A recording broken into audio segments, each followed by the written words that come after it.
Welcome back. I hope you had a nice holiday break.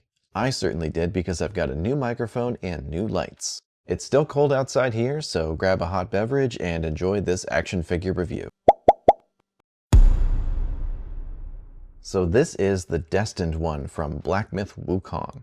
It is made by Inart, who make unbelievable 1/6 scale figures and have recently started doing 1/12 scale figures. Black Myth Wukong is a fantastic action game from Game Science, which is a Chinese game studio. It's one of those games where when we all saw trailers for it a few years ago, we were certain that it was never going to come out. And then it did, and it was actually as good as those trailers looked, which is insane. So let's start with see how this figure feels in hand and look at his articulation. It is hard not to immediately just be completely taken aback by how detailed this guy is. This is insane. Like if you saw a photo of this guy, you'd be certain this is like a, like a 12-inch figure, right? But it's not. He little. And this is just crazy. And it doesn't feel like, form over function like a, like a Play Arts or Bring Arts. This guy feels like any other great 1/12 action figure. He's got a very premium finish to him. He's got decent articulation. He's got double jointed knees and elbows.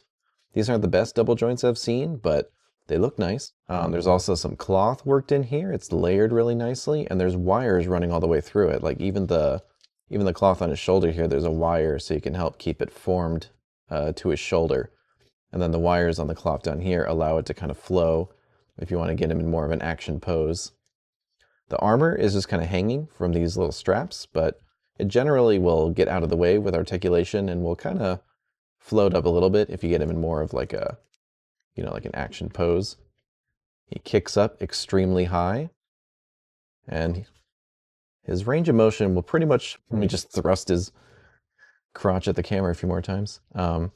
His range of motion will pretty much allow him to do whatever you need him to do. Like you can do some great high kicks. You could do like a staff thrust. Did anyone else use the jab stance or thrust stance, where he when you charge up an attack, he super extends the staff? I really like that one because it's much more, it hits a lot more reliably. So yeah, I really like this guy. He handles extremely well, and this weapon actually has like a metal rod running through it, so you're not going to be it's very unlikely to break. Swapping hands is also pretty easy. Just carefully pop them out. Get a long, thin peg there, so be very careful. And if you're getting any resistance at all, definitely heat these little hands up. Let's try putting that on now. Okay. I was very careful, but it did slide in without me having to heat them up. So that's good. Oh, I didn't even mention the bendy tail. He's got a bendy tail. And it bends really nicely. So yeah, as far as handling this guy, swapping parts. Blech. So as far as handling this guy, getting him into poses, my only minor gripe is that there is not a lot of range on the ankles. So you can see the hinge is really up in there in the armor, so it's kind of difficult to get his feet to get really planted, so sometimes it's a little hard to stand him up. He does come with a stand, so for displays and everything, he'll be fine.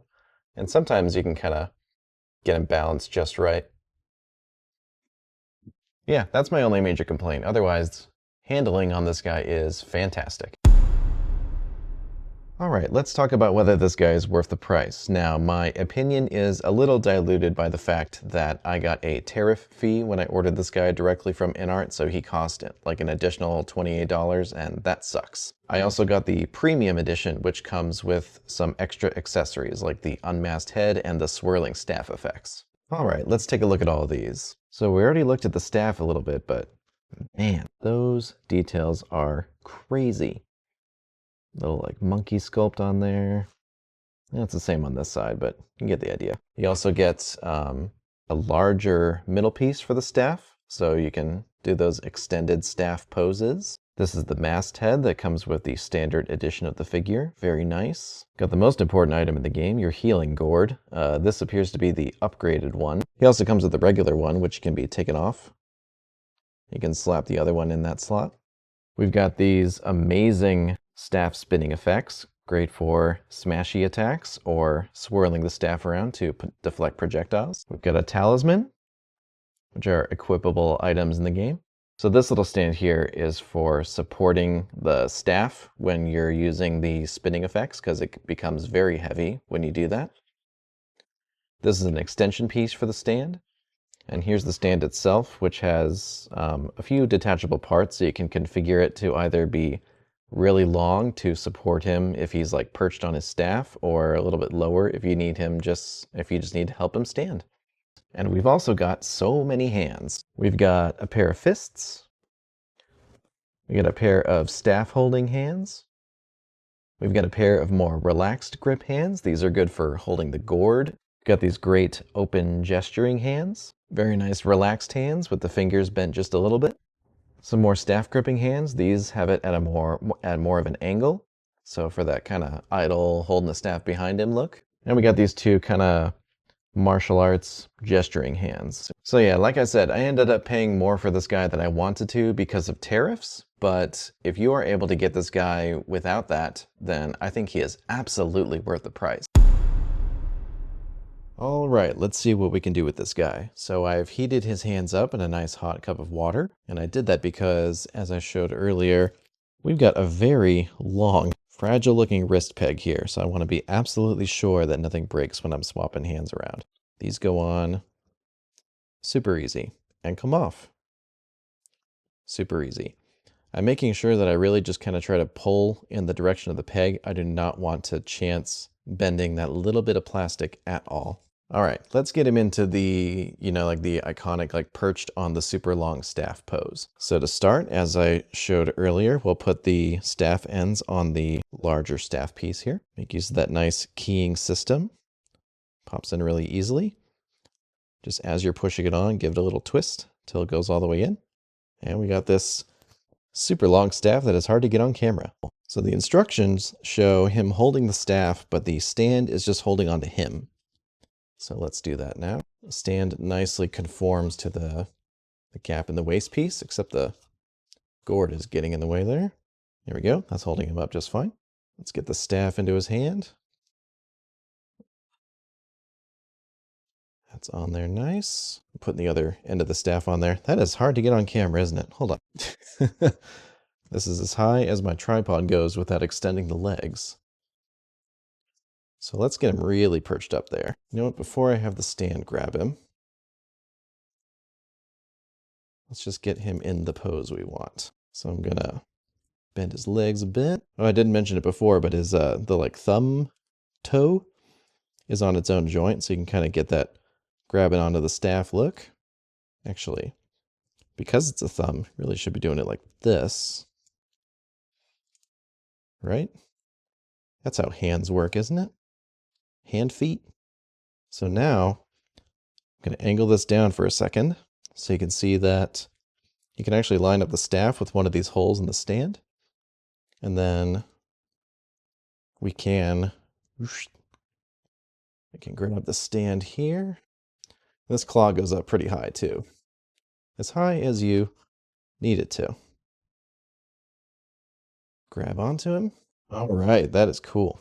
So let's scoot him back. Just completely ruin my nice lighting setup so that we can have room here. Let's grab a gourd holding hand. Get this in here. One of the most fun tricks in the game is you can like perch up on the staff and then drink your healing gourd. Have a little safe mid-combat sip. So this is a really great way to display him too. I think that's definitely what I'm going to do. It'll help him stand out. I can, set him behind a larger figure. But yeah, pretty cool. There we go. That's the one. By the way, I recommend if you're doing any like reposing with the staff, take the hand off first, because the metal staff and especially like these attachments, they will make it get heavy very quick and put strain on that wrist joint. That very tiny, scary wrist joint. All right, next, I thought I would try making use of this little support stand here and see if we can do the spinning staff pose. So let's grab our shorter staff here. And when you are putting the staff into his gripping hand, just take the ends off first and slide it on like that. And we'll grab each of these huge pieces. That is very cool. Scoot back, buddy. Whoops. Oh, dear. Anyway, look at that. That is so cool. Sorry, buddy. Let me get you back on the stand there. All right, so we've got this very heavy piece attached to a hand that is going to attach to a, as I've mentioned many times, alarmingly fragile looking wrist joint. Just gonna gently push that in there. So what you do is you just kind of slide that under, and this does make it sit a little high. I mean, that is just, look at that. That is so cool. Let's get that martial arts hand on there. Probably should have done this first. Just gonna gently pull. There we go. Get this little hand on there. Nice. That went on very smooth. There we go. Get him standing a little bit more straight. Oh dear. Nice. Gotta be kidding me with that. So actually setting this up myself, it was not that difficult, and it results in a very cool look. I think you could display him like this pretty safely because of that support. I would definitely not try to get the wrist joint to support all that weight on its own. I will say though, one thing that's bugging me a little bit is that it's kind of hard to get his hands farther down the staff. So if you want to do like, at least with the shorter staff, any kind of like swinging poses like this, you can't really get his hand like anywhere on here that easily. Still though, it's nice when you've actually got the staff in both hands, you can actually get him to stand on his own without any support with at least one of these staff swishy effects. Also got to point out the shape of his feet actually make it really hard to get him to just stand sometimes. You gotta really balance him. Like, here we go. So yeah, a few, difficulties here and there, but overall, the fact that this guy can go from super high, perched on top of his staff, to sitting cross-legged and meditating, he has excellent range. You can get him into pretty much whatever pose you need him to, and all of his accessories allow him to do that. All right, let's see how he scales up with other figures. We'll start with two characters who practically could have been in the game. This is Blade Master Wang from Fury Planet and the Panda Warrior by Many Toys. V-Toys Asura and Mythic Legion's Gassapar the Unamused. My custom Mythic Legion's Rat Warrior and the Memory Toys Warrior Bear. Zezre Studios Gold Hilder and Balathu. For those who incorrectly think Black Myth Wukong is a Souls-like, here's the Figma Fluted Armor and Raging Wolf. Figma Tears of the Kingdom Link and Roman Key Algar.